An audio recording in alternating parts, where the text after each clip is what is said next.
नित्तिका चाहर जी। राधे राधे।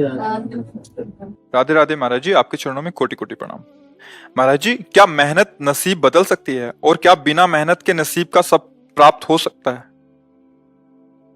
हाँ, उसे मतलब आप ग्रामीण भाषा में प्रश्न कर रहे हो, उसे शास्त्रीय भाषा में पुरुषार्थ कहते हैं। मेहनत का मतलब पुरुषार्थ। अगर प्रबल पुरुषार्थ है तो बुरे प्रारब्ध को मिटा सकता है और नवीन सुख सामग्री को सजा सकता है। पर प्रबल पुरुषार्थ होता है परोपकार। दूसरे के भारी समस्या दुख में सम्मिलित होकर उसको मिटा दो और भगवान का स्मरण करो।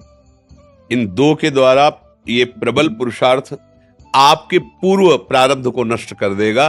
जैसे मेहनत बहुत करते हैं और लाभ बहुत कम प्राप्त होता है, और बहुत कम मेहनत करते हैं बहुत ज्यादा लाभ प्राप्त होता है। ऐसे व्यक्ति देखे जाते हैं कि जिनकी दिनचर्या में मतलब भाग्यवश केवल धन आ रहा है, कोई मेहनत नहीं। और एक आदमी है दिन भर मेहनत करता है, 400-500 रुपया, वो भी पूरे परिवार को ठीक से पूरा भोजन, वस्त्र, पढ़ाई लिखाई सब नहीं कर पा रहा।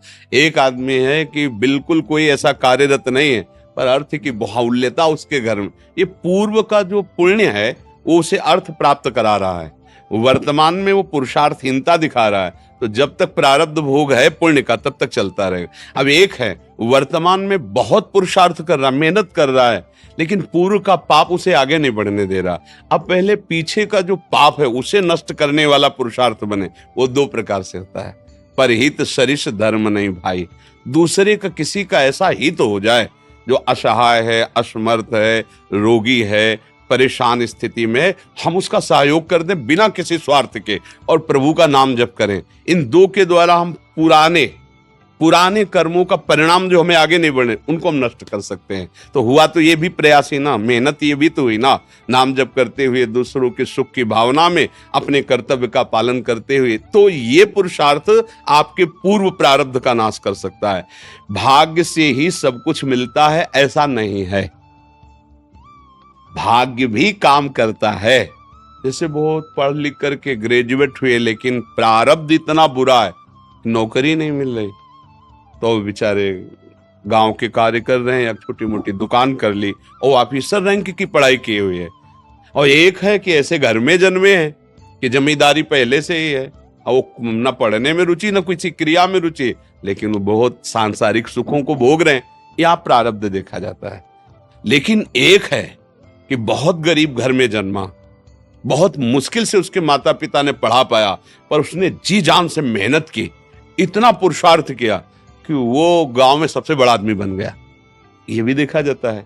जो अपने पुरुषार्थ को प्रबल कर दे तो प्रारब्ध को मिटाया जा सकता है। अगर पुरुषार्थ हल्का हुआ तो प्रारब्ध जोर कर देगा और आगे नहीं बढ़ पाएगा। सबसे जोर का पुरुषार्थ है परहित करना और भगवत स्मरण करना। ये मतलब शास्त्र की एकदम सार बात बता रहे हैं। जिसको संसार में सबसे जल्दी उन्नति प्राप्त करनी हो, ये दो बात पकड़ ले। भगवान से मनावे कि कभी किसी की सेवा का अवसर हमें दीजिए। माता पिता, गुरुजन, कोई बाहरी पशु पक्षी, ऐसा कोई बीमार व्यक्ति जिसका कोई सहयोगी नहीं, कोई ऐसा जिसको हमें अवसर मिला है, बहुत बड़ी मतलब ये बिल्कुल रामबाण औषधि समझो कि इसमें अचूक वो तुम्हारे प्रारब्ध को विध्वंस कर देगी। जहां तुमने किसी असहाय की बिना स्वार्थ के, बिना कुछ लेने की भावना के और तन मन धन वचन से सेवा की और भगवान का स्मरण किया, ये तुम्हारे पूर्व प्रारब्ध का नाश कर देगा। और जब हम दूसरों का सुख छीनते हैं, ये भी मेहनत है। चोर भी तो मेहनत करता है, न जाने कितना हिम्मत करता है दूसरों की संपत्ति चुराने के लिए, मारपीट सहता है, मारपीट करता है। वो मेहनत करके दूसरे का धन अपहरण करके दूसरे को दुख देने वाली क्रियाएं करता है, तो उसकी ये मेहनत, उसके पूर्व के पुण्य जो जमा है आगे सुख देने वाले, उनका नाश प्रारंभ हो जाता है। पूर्व का पाप और वर्तमान का पाप, ये जब दोनों मिलेंगे तो किसी काम का नहीं कहते मिट्टी में मिल गया, किसी काम का नहीं, सब विध्वंस हो जाता है। इसलिए सदाचरण करो।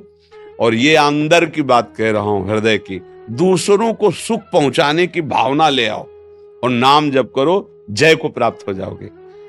परहित सरिस धर्म नहीं भाई। जटायु जी को वो गति वो दुलार मिला जो महाराज दशरथ जी को प्रभु ले दशरथ जी वहां प्राण त्याग रहे हैं, भगवान श्री राम वनवास में। जटायु जी ने अपने प्राणों की परवाह न करके सीता जी की रक्षा रावण से करने के लिए रावण पर, महाबली रावण है, आक्रमण कर दिया और एक बार तो बेहोश करके गिरा ही दिया चोच और पंजों की मार से, और उसके चंद्रहास के प्रहार से पंख कट गए। राम राम राम, देखा भगवान श्याम, गोद में भगवान ने उठाया और ये भगवान ने एक वचन कहा कि ये मेरी कृपा से नहीं, आप अपनी करनी से ऐसी उत्तम गति को प्राप्त हो रहे हो। भगवान ने एक शब्द कहा, ये आप अपनी करनी से ऐसी उत्तम गति को प्राप्त हो रहे हो। तात, ये मेरी कृपा की बात नहीं, तुम्हारी करनी की बात है। तुमने ऐसी करनी की, तब वहां परहित सरिस धर्म नहीं भाई। अगर प्राण भी चले जाएं दूसरे के हित में तो भगवान को प्राप्त होता है। बहुत बड़ी बात है, हम ऐसा पुरुषार्थ करें कि अपने प्रारब्ध का नाश कर दें। जो हमारा बुरा प्रारब्ध हमको नष्ट करने, हमें दुख देने, हमें विपत्ति में फंसाने आया, मंगल हो जाएगा। भगवान का नाम और दूसरों को सुख प्रदान करने की भाव।